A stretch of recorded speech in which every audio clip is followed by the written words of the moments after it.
Hello everyone, কেমন আছো সবাই? আশা করি সকলে খুব ভালো আছো। আমরাও বেশ ভালো আছি।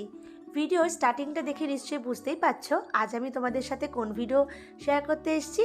হ্যাঁ, ঠিকই ধরেছো। আজ আমি তোমাদের সাথে আমার হাজব্যান্ডের বার্থডে ব্লগটা শেয়ার করতে চলে এসেছি। সাধারণত রবিবার দিন আমাদের উঠতে একটু লেটই হয়, তো ঘুম থেকে উঠে প্রথমেই আমি বানিয়ে নিলাম দুজনের জন্য গরম গরম দুধ চা, যেটা আমরা দুজনেই খেতে বেশ ভালোবাসি। এরপর আমি বানিয়ে ফেললাম পায়েস। তো এই পায়েসটা বানাতে বানাতেই বেশ কিছু কথা তোমাদের সাথে শেয়ার করছি। এই দেখো, আমার বর কিন্তু বাজার থেকে চলে এসেছে, আর ও বলল আজকে তোমাকে সকালে কোনো জলখাবার বানাতে হবে না। ও নিয়ে এসছে কচুরি আর আলুর তরকারি, আর সাথে ছিল মিষ্টি। এটাই দিয়ে সেদিন আমরা ব্রেকফাস্টটা সেরেছিলাম। তো এবার যেটা বলবো ভাবছিলাম সেটাই বলছি। 17 ফেব্রুয়ারি আমার হাজব্যান্ডের বার্থডে ছিল। আমি সেটা ফেসবুকে পোস্ট করেছিলাম, তোমরা অনেকেই ওকে অনেক শুভেচ্ছা জানিয়েছো। তার জন্য আমি সবাইকে আমার তরফ থেকে থ্যাংক ইউ জানালাম। এবার আসি আসল কথায়। তো সেই দিন আমাদের অসুখ চলছিল, সেজন্য আমি ওর জন্মদিনটা ঠিকভাবে সেলিব্রেট করতে পারিনি। আমি সেটা মনে মনে ঠিক করে রেখেছিলাম পরে একটা ছুটির দিন সেলিব্রেট করব। তাই গত রোববার আমি ঠিক করলাম যে ওই দিন ওর বার্থডেটা সেলিব্রেট করব। আর সেলিব্রেট করা মানেই তো বাঙালির খাওয়া দাওয়া, সেই সাথে থাকছে কিছু কেনাকাটা, এগুলো তো থাকেই। তো আমি প্রথমেই আমার সমস্ত রান্নাগুলো এক এক করে সেরে ফেললাম। তো কী কী রান্না করেছি সেগুলো অবশ্যই তোমাদের সাথে শেয়ার করব। ও আরেকটা কথা বলতে ভুলে গেছি, আমি কিন্তু আমার হাজব্যান্ডের জন্য একটা কেকও বানিয়েছি। যদিও কী কেক বানিয়েছি সেটা কিন্তু ও এখনও জানে না, তো সেটাও তোমাদের সাথে কিন্তু একটু পরে শেয়ার করছি। তার আগে জানিয়ে রাখি আমি ওর জন্য সেদিন কী কী রান্না করেছিলাম। সেদিন মেনুতে ছিল ডাল, ছিল 5 রকম ভাজা, ছিল ডিমের মালাইকারি, আর বাটা মাছের ঝাল যেটাও খেতে খুব পছন্দ করে, আর ছিল মাটন কারি, আর সেই সাথে ছিল মিক্স স্যালাড যেটা ও প্রচণ্ডভাবেই পছন্দ করে এবং নিজে বানায়। আর বানিয়েছিলাম চাটনি, পাঁপড়, দই মিষ্টির সাথে ছিল আইসক্রিম, আর পায়েস তো ছিলই, আর ছিল কোল্ড ড্রিঙ্কস। এই ছোটোখাটো একটা আয়োজন মতো করেছিলাম ওর জন্মদিনের জন্য। আমার বর তো আমার জন্মদিনের সময় প্রি বার্থডে সেলিব্রেট করেছিল, তো সেই ভিডিও তোমাদের সাথে শেয়ার করেছিলাম। তোমরা কিন্তু অনেক ভালোবাসা দিয়েছিলে সেই ভিডিওটা দেখে। তো যাই হোক, আমার বাবা সেই সময় আমার এখানে ছিল, সেই জন্য বাবা কিন্তু ওকে আশীর্বাদ করছে। যেহেতু সেই সপ্তাহে ওর মাত্র রবিবার দিন ছুটি ছিল, তাই আমরা বাড়ি যেতে পারিনি। কিন্তু বাড়ির যে সেলিব্রেশন সেটা এখনও বাকি আছে, আর সেই সেলিব্রেশনটা করার পর অবশ্যই তোমাদের সাথে শেয়ার করব।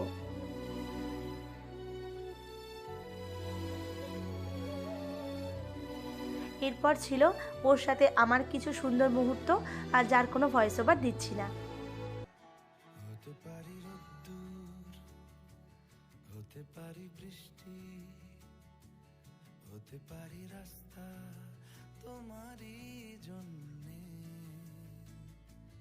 হতে পারি বদনাম, হতে পারি ডাকনাম, হতে পারি সত্যি তোমারই জন্যে, হতে পারি গল্প তুমি কাছে টানলে, হতে পারি জানলা এ হাওয়া ও তোমার কারণে, শুধু তুমি চাও যদি সাজাবো আবার নদী, শুধু তুমি চাও যদি সাজাবো আবার নদী, এসেছি হাজার বারণে, শুধু তোমারই জন্যে, শুধু তোমারই জন্যে, শুধু তোমারই জন্যে, শুধু তোমারই জন্যে। দুপুরবেলা পেট পুজোর পর বরমশাই তো ঘুমাচ্ছিল, সেই সুযোগে আমি ওর জন্য বানিয়ে ফেললাম ওর পছন্দ মতো চিকেন কাবাব। এরপর আমি ওর জন্য বানানো কেক, মিষ্টি আর চিকেন কাবাবটা নিয়ে চলেই এলাম। এবার ওর হাতে কাবাবটা তুলে দিচ্ছি। ওর এক্সপ্রেশনটা দেখে বুঝতেই পারবে ওর ঠিক কতটা ভালো লেগেছে। এ বাবা, মুখটা এরকম কেন? এবার বলি, আসলে তখনও ঘুমাচ্ছিল, ঘুম থেকে ডেকে তুলেছিলাম তো, তাই হয়তো মুখটা ওরকম লাগছিল। তো যাই হোক, এরপর চলে এলো কেক কাটার পর্ব।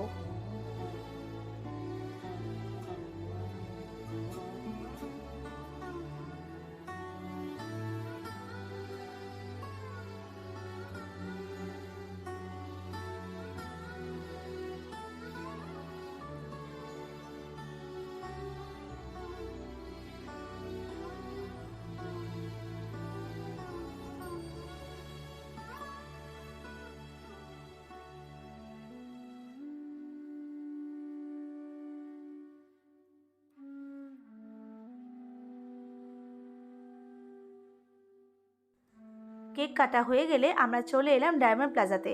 ভাবছিলাম কিছু শপিং করব। তো এবার আমি তোমাদের সাথে ডায়মন্ড প্লাজার ভিতরকার কিছু অংশ শেয়ার করছি।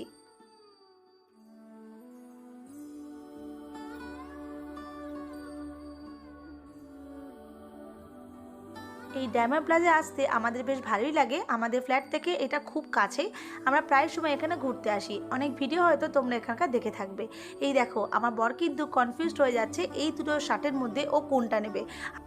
আমি যদিও বলছিলাম যে দুটোই যখন পছন্দ হচ্ছে দুটোই নাও, কিন্তু না, ও তো দুটো নেবে না। শেষ পর্যন্ত এর থেকেও একটা শার্ট নিয়েছিল আর একটা টি শার্ট নিয়েছিল। তো যাই হোক, আজকের দিনটা বেশ ভালোই কাটলো। আজকে ব্লগটা আমি এখানেই শেষ করছি। দেখা হচ্ছে নেক্সট ব্লগে।